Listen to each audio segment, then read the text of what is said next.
Hey, so today is Friday, December 8th, 2023. Do you like my little homemade, this is a little thing I use to help sync the audio with the video on these very improvised homemade broadcasts. It's a little something I made myself. Anyway, I've been thinking a lot about the Q3 2023 Stronghold Digital Mining investor presentation, wherein the carbon capture initiative was revealed to the world for the very first time. What I'm particularly thinking about is what the future of this company is in the context of this carbon capture initiative. There does not appear to be a substantive question as to whether or not the beneficial use ash, right, which is treated with limestone, which in turn basically creates a like a calcium oxide. There doesn't appear to be any major scientific question as to whether or not that'll absorb carbon. The question, right, and I re-listened to this investor presentation a couple of times just today. It's amazing, like the detail that you can pick up just from listening to things more than once.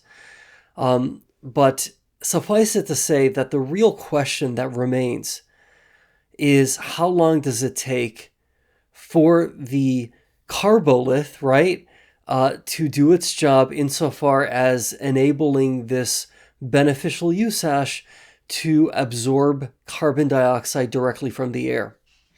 And so we already have an answer. Right? There's no way that the answer is still elusive, because I think at this juncture, to the extent there would have been a significant setback in this field test, I think it probably would have resulted in the investor slash analyst day being rescheduled. Hey, we're not quite ready yet to talk about our results. We want to iterate a little bit more on some of our design plans. We want to do some additional field testing to get some results that are, we believe, a bit more in line with what the reality of our operation will be. Hey, stay tuned. We will let you know when we're gonna talk about this some more, right? Something to that effect I would have anticipated being sort of like the response if behind the scenes you're looking at the results, like the real world results, and seeing things that maybe aren't quite in alignment with a process that is going to yield the kind of result which we all are very hopeful, right, will be the case. There's a range, right, from about 8% carbon dioxide absorption to about, say, 12%. Okay, I think anything in that range that takes place within about a week or so is going to be very, very useful, right? Because the shorter the amount of time it takes for that carbon dioxide to be absorbed by this beneficial use ash, right, the less capex, right, or capital expenditure will be needed to roll out these carboliths, both, first at Scrubgrass, right, which is where the field test is taking place right now, and then eventually at Panther Creek, which is, of course, the second mine waste reclamation facility that's owned by Stronghold Digital Mining. We're talking about approximately, say, 100,000 tons of carbon dioxide that has the potential to be removed from the atmosphere. Can that number be higher? Possibly, as I've speculatively shared in the not too distant past, I guess. Hey, what if one were to play around with the formulation of the beneficial use hash? What if a little bit more limestone is being added to the mixture? What if there are other inputs that can be toggled so as to potentially bump up the absorbency, so to speak, right, of the beneficial use hash? Can you go from maybe a top part of, say, like 12% on that range to maybe 15%? What if you could push it close to 20%? I don't know, right? I think right now the game plan is, hey, let's fall somewhere in that 8% to 12% range. I think that's kind of the target we're looking at right now. Insofar as the 25 megawatts of end-to-end data center, infrastructure that Stronghold Digital Mining owns, that's in storage, right? That has not been deployed yet. If you listen to that investor presentation, it's pretty clear that if Stronghold Digital Mining wanted to deploy that infrastructure, that end-to-end data center infrastructure tomorrow, a phone call could be made and that process could begin practically immediately. But given that Stronghold Digital Mining, right, is adhering to the principle of being, data-driven allocators of capital, right? Hey, we want the data to tell us how we should allocate capital. I get the really, really strong impression that we're not going to be using that 25 megawatts of end data center infrastructure absent a situation where it's like, some entity says, hey, we want to, there's no out-of-pocket cost to Stronghold Digital Mining. We'll absorb all the costs of getting this stuff deployed. We will fill it with Bitcoin mining machines and we'll give you like half the money or something, Absent a situation like that, I really don't see Stronghold Digital Mining allocating any capital whatsoever towards deploying that 25 megawatts of end-to-end data center capacity. I know that's somewhat of a minority viewpoint. I recognize that many believe that, hey, this is, it's valuable equipment. It should be used. We should fill it with Bitcoin mining machines. I get it. I really do. But if you listen to a combination of like the tonality of the voices, right? When people speak about this in that investor presentation, when you sort of really think about this from the perspective of, hey, what if like I had to make a decision personally? Do I want to deploy precious capital to deploy essentially, right, a 25 megawatt and then data center infrastructure, right? And then fill it with, Bitcoin mining machines. Hey, listen, I am a hardcore proponent of Bitcoin, right? Bitcoin mining, I think, can be a very lucrative endeavor. However, as we both know, Bitcoin mining machines have a relatively limited lifespan, okay? Think back 3, 4, 5 years, say 5 years ago even, right? Say 5 years ago. The top of the line Bitcoin mining machines that one would have potentially spent like $100 million on today, arguably largely useless. And I don't mean useless in a literal sense. I mean, sure, you can plug them in, you get some heat, whatever. But I mean, in terms of really having any sort of competitive usefulness, probably not such a good thing, right? Carboliths, which are these purpose-built, right, patent-pending devices, which Stronghold Digital Mining will be deploying and is deploying at Scrubgrass. These carbon capture devices, to the best of my understanding, are largely composed of shipping containers, as well as various other things within them, which, as a whole, do not represent something that will need to be replaced anytime soon. We are not, from my perspective, talking about something that contains sensitive electronics that are incredibly challenging to engineer. I don't think we're talking about a device that in 2 years we're going to be hearing, hey, you know what, we got to like swap out to the newest version of carboliths. Okay? The microprocessor built into the carbolith needs to be replaced, and there's a 1-year wait time for that microprocessor to be available. I don't think we're dealing with that type of situation. Really, really critical. We are not dealing with a halving. This is a secular growth story, and secular, what I mean by that is that it's not going to be dependent on, any sort of factor that, say like economic factor or anything like that. Dude, I mean, carbon capture is carbon capture, whether the economy's great, whether the economy's crappy, whether technology is moving to the left or to the right or to the, up or to down or to whatever the case may be, right? Carbon capture for the foreseeable future is just going to be something that's there, that represents an opportunity to help the environment, and that represents a very meaningful opportunity to generate useful revenue, right, in the process. So it's a win for the community, it's a win for the environment, it's a win for the company. And there's no halving. It's not as if though, hey, you know what? A carbolith can suddenly, as of say 6 months from now, it can only capture about half the carbon because of an algorithm built into the atmosphere that, triggers, and suddenly, hey, it's only half as effective, right? Whereas in the world of Bitcoin, as we both know, there is going to be a halving, and, block rewards are going to be cut in half, essentially, right? So if I were having to make the decision, hey, where do you want to spend $15 to $20 million? I think I'd be leaning pretty heavily. If these test results are anywhere as good as we think they might be, I'd be like, you know what? We've got a basket of Bitcoin mining assets in place.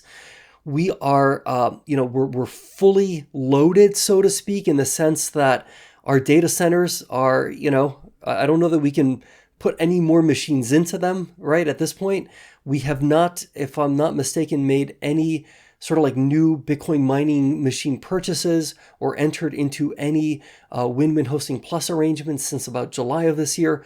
You know what? We're going into this halving, I think, with the basket of Bitcoin mining assets that we've got.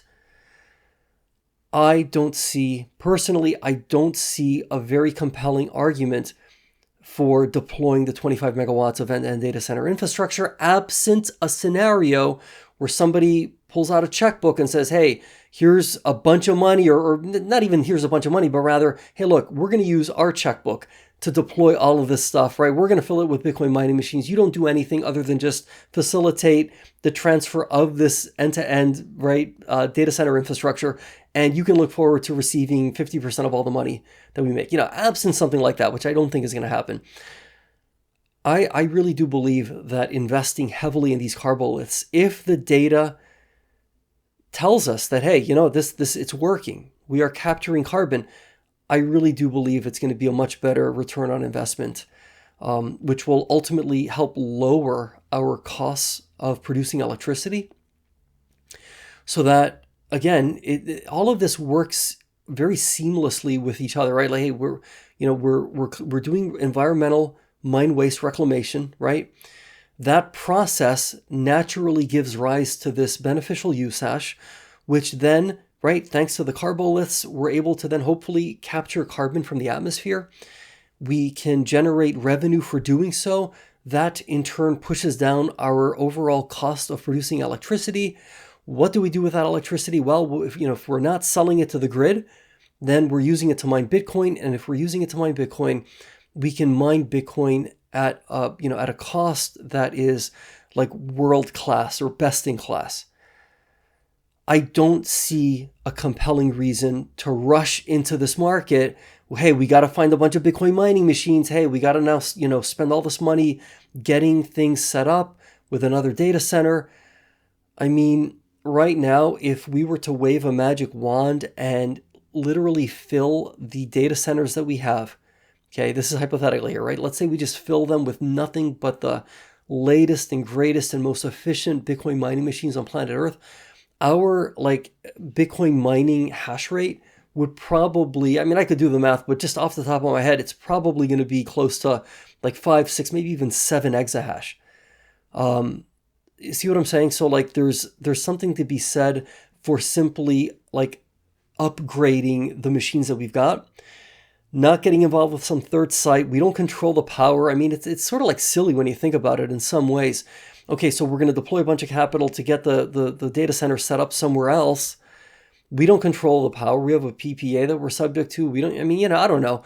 And then you're going to tell me, hey man, and as a result of doing that, we now do not have the money to deploy carboliths. See what I'm saying? We own Scrubgrass. We own Panther Creek. Why not maximize those assets, right, completely by getting, hey, assuming, being data driven, assuming we are able to capture carbon successfully in a way that makes sense, why not just really max out these assets that we currently have? We've already got the Bitcoin side of things covered, right? If we can get this carbon capture initiative up and running quickly, because remember, it's going to be so intoxicating if we're getting really good results. I'm telling you, there's going to be this swell of enthusiasm to say, how do we get as many carboliths assembled and operational as quickly as possible? Okay, this isn't something that's going to be slow walked, right? It's like, oh yeah, we'll get to it in 5 years. No. This is something that's going to be very, very front and center as an initiative, because the dollars and cents are there. There's no halving. It's, again, there's a lot of like really intriguing positives to this. Not to mention, there's something that was only very briefly mentioned during the investor presentation, but right now the game plan is, okay, hey, we've carbonated this beneficial use hash. Now we're going to just send it back, right, to the original sites to try to help, right, we're going to bury that stuff, just kind of help stabilize the earth, so to speak. But, something else that can be done is you take that now carbonated beneficial use hash, that can actually be the basis of something called like a supplementary cementitious material, which in and of itself can be yet another source of revenue. Think about that for a second, because you're like, hey, well, okay, great, we bury it. Yeah, we're sequestering the carbon, but you can also sequester that carbon as it's already been done in the beneficial use hash. But hey, what if it could also be part of like a green, like cement? Again, the opportunities here are very, very intriguing. Everything rests upon whether or not these carboliths are able to help, right, the beneficial use hash absorb this carbon in as quick a period of time as possible. Ideally, say 7 to 10 days or so. Anything beyond that, it sounds like, right, we're going to really iterate on the design patterns. Like, hey, how do we get as much warm air into these things as possible? How do we attempt to accelerate the pace at which, carbonization of the beneficial use hash will take place? So I don't see us doing anything with the 25 megawatts of end-to-end data center capacity. That's my prediction. I just don't sense it. Absent, as I've said now for the third time, a situation where it's like, hey, we spend no money, somebody else gets it all set up, they figure out all the details, they just send us half the money that's being generated or something like that, right? Then yeah, of course. And as for the equipment itself, do we keep it? Maybe. Do we keep it to use as backup equipment, right, for anything that may go bad at Panther Creek or at Scrubgrass? Maybe. Or do you say, hey, why don't we go to market with it? We could raise maybe upwards of $15, $16, $17 million. Who knows, right? In the investor presentation, it was described as having cost between $10 and $15 million. But when you think about the real world demand for these types of, this type of equipment, it could be it fetches like a higher price. That in and of itself could very well cover the cost of like 150 carboliths. So again, as was said in the investor presentation, all these things have to be weighed. And if I'm the one weighing it, as I've sort of just walked you through right now, I'm leaning heavily towards saying I'd rather use the capital to deploy carboliths, not to dive into a very crowded and highly, highly competitive Bitcoin mining ecosystem when we've already got, plenty of Bitcoin miners, right, up and running. We've got exposure to Bitcoin, plenty of exposure to Bitcoin. My vote would be to go with the carboliths, assuming the data supports that, yes, we're capturing between 8 and 12% of the carbon. You know what I mean? In terms of like, right, the whole process. Okay, so that's going to be it for today. I've been thinking a lot about this whole carbon capture initiative. Reminder, next Tuesday, December 12th, 2023, Stronghold Digital Mining will be having its investor/analyst day. We're going to learn a lot on Tuesday. I plan to be tuning in, and I'm really, really excited and intrigued to hear more about this initiative and what types of data and information, right, we've been able to obtain from these field tests. Best case scenario, we see things are going well, and it's pretty much, hey, we've begun to deploy carboliths, at scale at Scrubgrass. I think that's probably the best case scenario. Worst case scenario, which I can't imagine this being the case, would be like, hey, listen, it didn't work. We're not able to actually capture carbon using our beneficial use hash in the real world. It works in a lab. It just did not work at all in a field test. I just can't imagine we'd even be hosting this event if that's all we had to share with the market. See what I mean? So my guess is that we are probably closer to something that's a bit more positive than, hey, sorry, thanks for showing up, but it didn't work. But hey, no worries, we'll keep trying. You know what I mean? I don't think that it would play out like that. Okay, with all of that said, my friend, have a phenomenal weekend. Let's stay positive, let's be great, and we'll see each other again next week.